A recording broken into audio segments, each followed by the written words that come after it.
아침 묵상 하루 한 장 시작하겠습니다. 먼저 기도하시겠습니다. 믿음이 없이는 하나님을 기쁘시게 하지 못하나니 하나님께 나아가는 자는 반드시 그가 계신 것과 또한 그가 자기를 찾는 자들에게 상 주시는 이심을 믿어야 할지니라. 아멘. 하나님, 오늘도 하나님의 선하심을 믿으며 삶의 첫 시간 주님의 말씀을 찾는 귀한 자녀들에게 상 내려 주옵소서. 맞춤형 은혜로 응답하여 주옵소서. 예수님의 이름으로 기도드리옵나이다. 아멘. 오늘 함께 하실 말씀은 예레미야 46장 25절 한 절의 말씀 보도록 하겠습니다. 만군의 여호와 이스라엘의 하나님께서 말씀하시니라.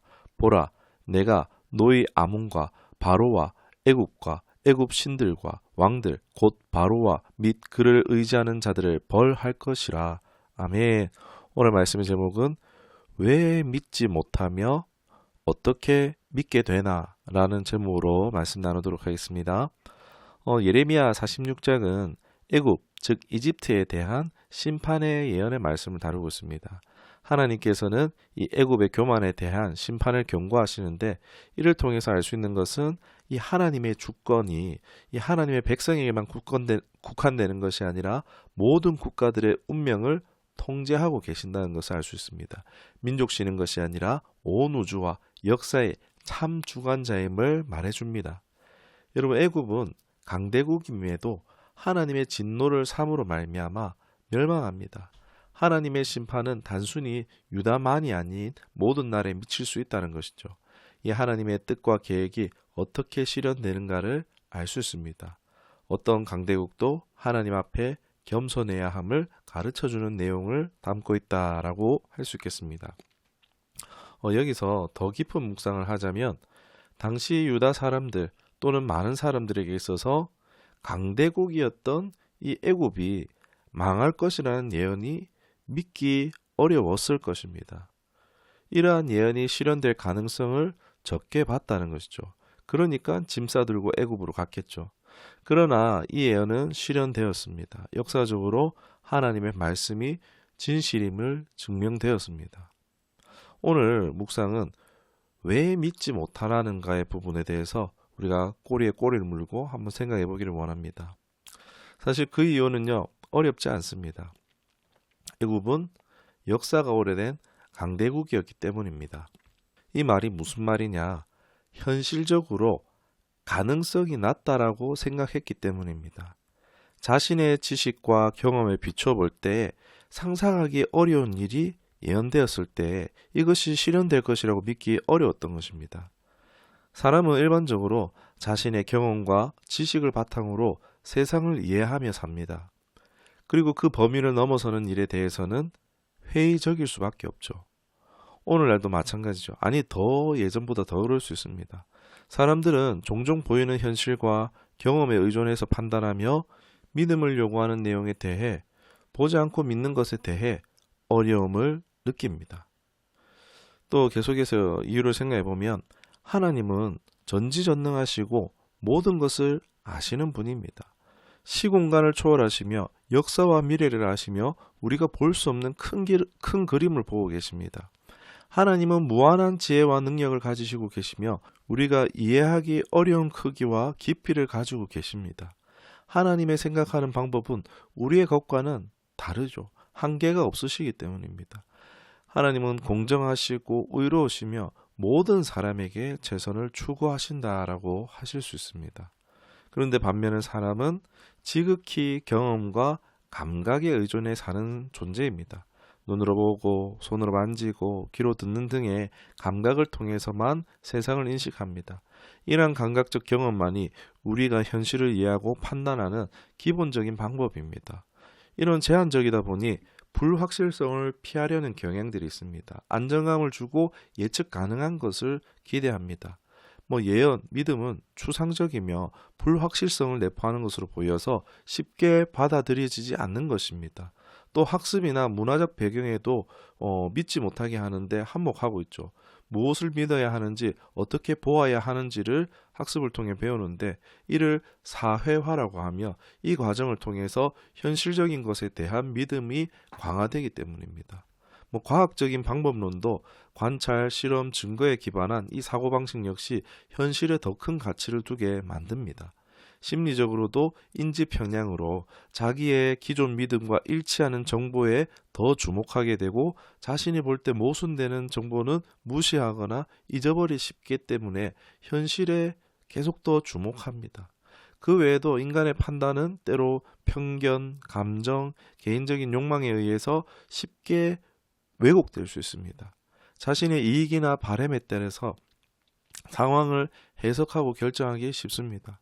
그래서 사기도 당하는 거죠. 이런 여러 가지 요소들이 결합해 현실적인 것을 믿게 만든다는 것입니다.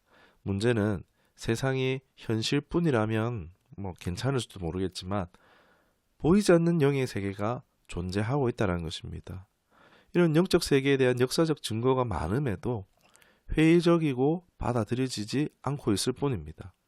이러한 경향은 더 큰 진리의 가능성을 보지 못하게 합니다. 열린 마음을 갖는 것에 다양한 관점을 가지려고 하는 것이 필요하다고 할 수 있겠습니다. 마음 문만 열 수 있다면 재앙을 피하는 것도 가능할 수 있었던 것이죠. 우리도 사실 어떻습니까? 처음부터 하나님이 세상을 창조했다, 하나님이 사람을 만드셨고 죽은 자를 살리셨다는 등의 이야기를 어땠습니까? 믿어지기는커녕 콧방귀 끼고 귀담아 듣지 않았을 수 있죠. 그런데 어느새 어떻습니까? 성경의 모든 말씀이 믿어지는 일이 일어나는 것은 또 왜 그럴까요? 믿지 못하는 것이 육신의 감각에 근거한 삶이라면요, 이제 예수님을 믿음으로 회복된 하나님의 형상이 되어졌기 때문이라는 것입니다. 성령의 역사 때문이라는 것입니다. 하나님의 형상이라는 것은 사람이 영적인 존재라는 것을 말하는데, 죄로 인해서 영적인 관계에 손상이 왔고 물질과 감각적 세계에 더 의존하게 되었고 영적 진리를 인식하는 능력이 흐려졌던 것입니다. 그러나 예수님을 받아들이고 믿음으로써 우리의 영에 성령 하나님이 오셔서 내주하심으로 그동안 죽어 있었던 영적 감각들이 회복되어지고 이제 참 진리를 받아들이는 거예요. 말도 안 되는 것 같았던 성경의 말씀들이요, 그냥 이게 믿어지고 그 다음 게 믿어지고가 아니고 다 믿어지는 것입니다.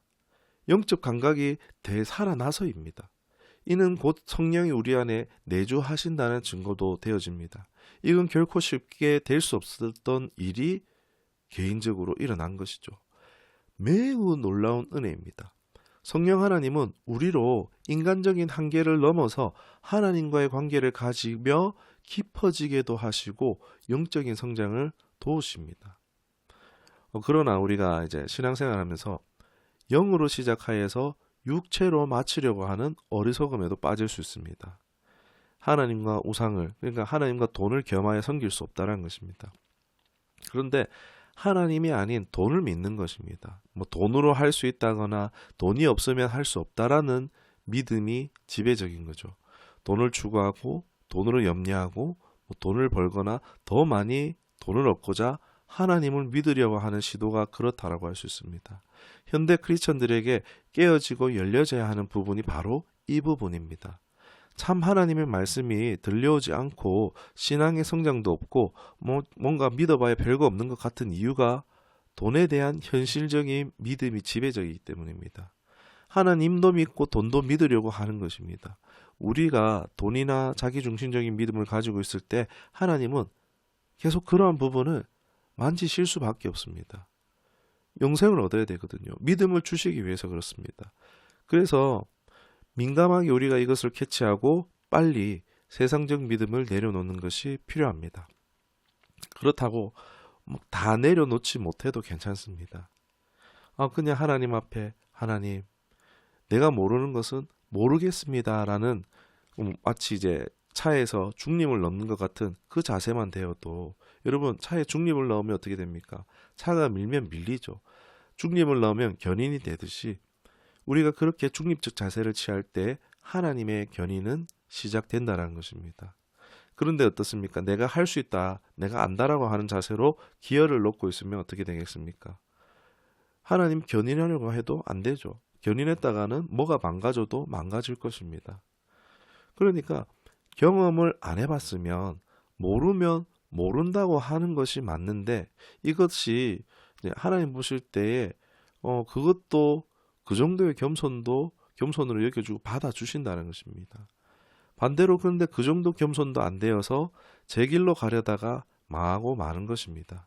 안타까워도 어쩔 수 없겠죠. 강대국 애굽을 믿었던 자들은요, 결국 다 망했습니다.